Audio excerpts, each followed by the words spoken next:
Hi friend, Gujarati cooking channel में तमारुं स्वागत है। आज आपणे जे चटणी बनावीए छे ने स्वाद माटे नथी, स्वादिष्ट तो छे ज, पण जेने डायाबिटीज, कंट्रोल, गैस, कबजियात, पीत आ बधी तकलीफों रहे छे ने एना माटे बेस्ट उपचार छे।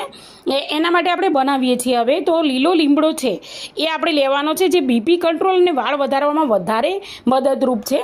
તો એના થોડાક પાન લઈ લેવાના છે અને ફુદીનો રહ્યો તો ફુદીનામાં રહેલો મેન્થોલ છે ને એકદમ પાચન ક્રિયાને વધારે બૂસ્ટ કરે છે અને આપણને ઓરિજિનલ પેટમાં ઠંડક આપે છે।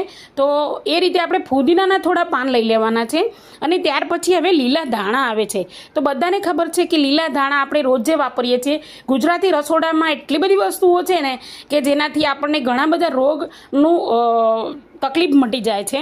લોહી ઘટી જતું હોય એના માટે આ હિમોગ્લોબિન પૂરું પાડે છે। રહી વાત મરચાંની, તો મરચાંમાં રહેલું સી સેલેનિયમ જે આપણી પાચન શક્તિને બૂસ્ટ કરે છે। અને આ નમક છે, નમક કયું છે કે સિંધા નમક છે। સિંધા નમક છે ને બીપીવાળા માટે ખાવા માટે વધારે સારું છે। અને આદુ, બધાને ખબર છે કે આદુ પાચન શક્તિને બૂસ્ટ કરે છે। અને લીંબુ આપણે સ્વાદ માટે ઉમેર્યું છે, પણ એ વિટામિન સીથી ભરપૂર છે, આપણને બધાને ખબર છે। તો હવે આ બધું મિક્સ કરી દીધા પછી લીંબુનો રસ એડ કર્યો છે સ્વાદ માટે, અને મીઠું એટલા માટે કે સ્વાદ બી છે ને બીપીવાળા લોકો પણ ખાઈ શકે છે।